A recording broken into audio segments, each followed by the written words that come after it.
Hi,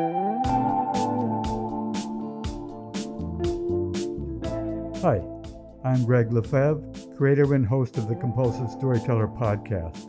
Welcome to another segment of Pass the Mic, where we invite talented guests, artists, writers, actors, musicians, and others to join us on the pod to tell a great story and or to chat about the art of storytelling.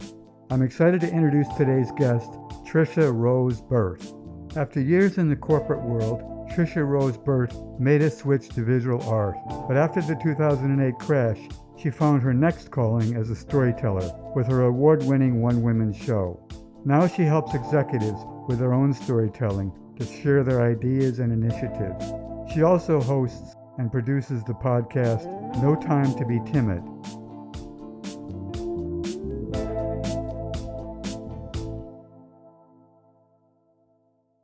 Hi, Tricia. Welcome to the show. So you have a story to tell us. I do. I'm very excited to be here. Thanks so much for having me. My pleasure. So, several years ago, a dear friend of mine held an intimate dinner party for her 50th birthday, and she didn't invite me. And my feelings were hurt because, we'd spoken daily for the past 3 years. We'd held each other's hands through some major personal crises. We had a cup of tea or a meal together at least once a week. So I think we're close friends. And it never occurs to me that I wouldn't be included. So I screw up my courage and I ask her why I wasn't invited. And she explains that she has a core group of friends that she's known longer than me and that they have a tradition of celebrating together. And it still stings a bit, but it makes total sense. But then she says, plus you have that big personality.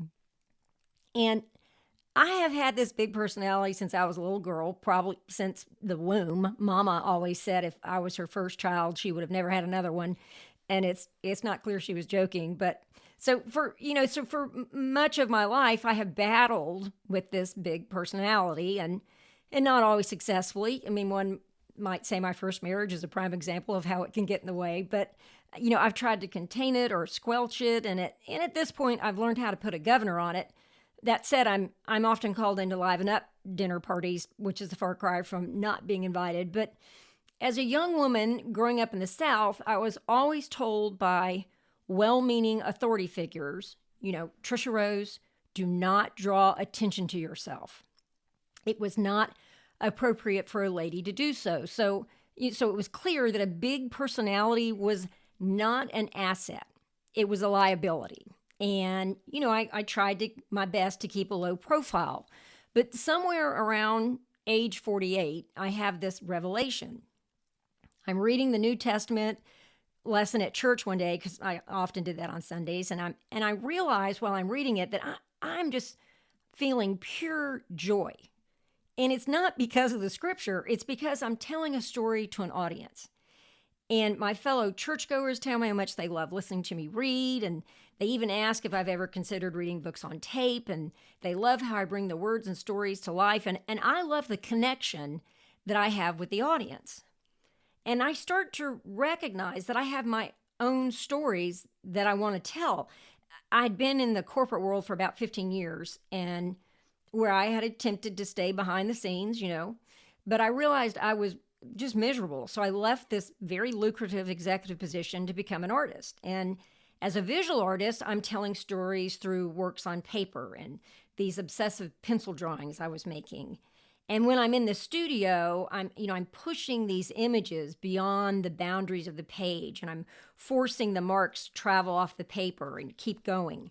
I mean, over time, I'm just feeling compelled to make larger and larger artwork. And instead of drawing on a 20 by 24 sheet of paper, I start creating these installations in my mind, these large scale work that takes up space, like lots and lots of space. And I'm even thinking of designing wallpaper so I can cover entire rooms.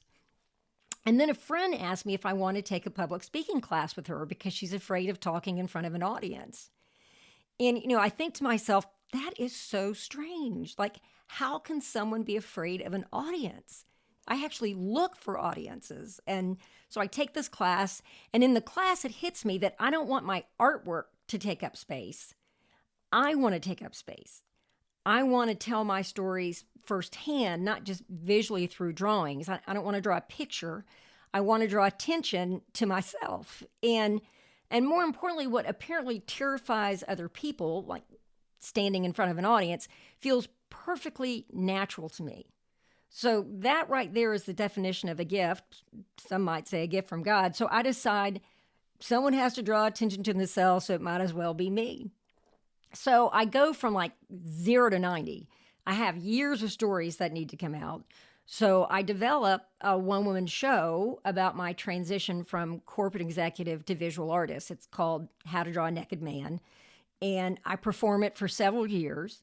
And that leads me to working with the Moth, which you may know is a storytelling organization based in New York. I know the Moth well. Yeah. So I've had the blessing of working with the Moth for some time.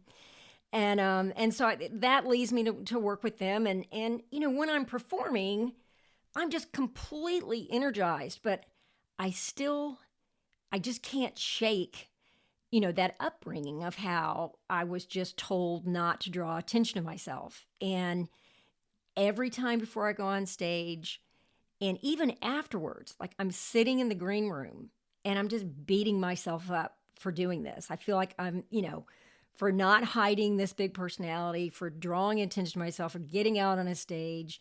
I feel shame. I'm feeling like somehow this is going to cost me for doing this, like, not being invited to a birthday party. And this goes on for some time. I mean, even when I'm finding some storytelling success. I mean, my show, How to Draw a Nekkid Man, had even won, a Fringe Festival award and several other awards, but I'm still just not comfortable with doing this.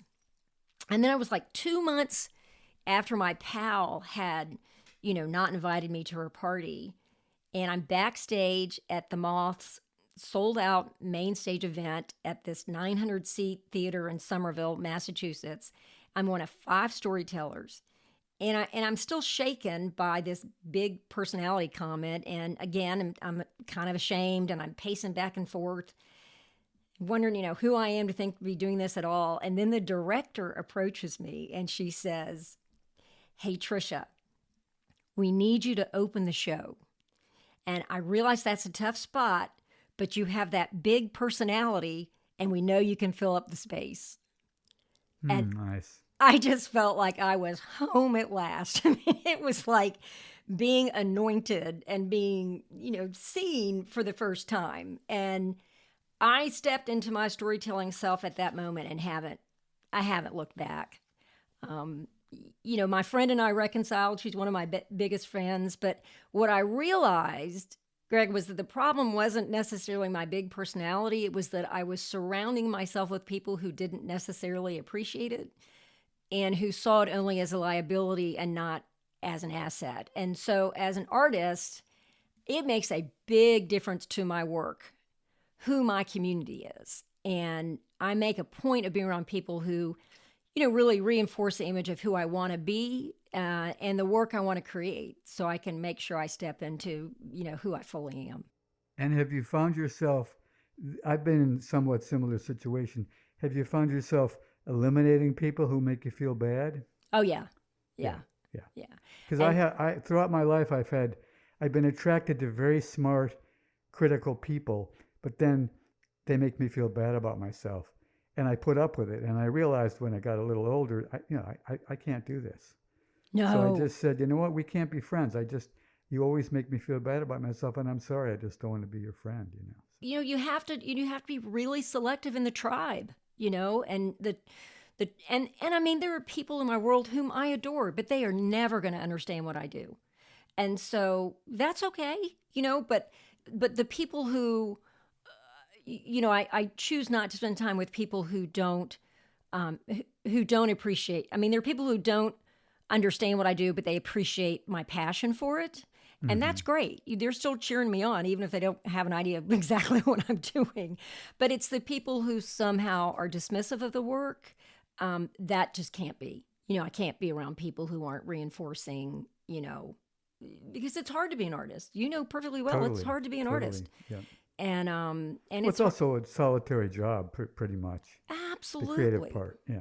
Yeah. And so, I've got my team of cheerleaders and the people I reach out to who I know will understand where I am if I'm in a tough spot. And we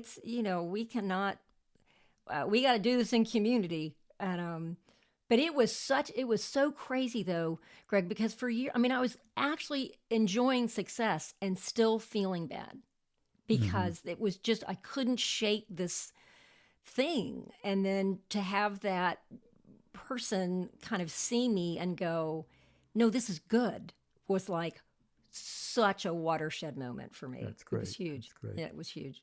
Well, listen, Tricia, great to speak with you, and very interesting to hear your story. And thanks so much for being on the show. I really appreciate it. Hey, Greg, thank you so much for having me. It's a real treat. Okay, so listen, bye-bye. Copyright 2025 by Greg Lefebvre. All rights reserved.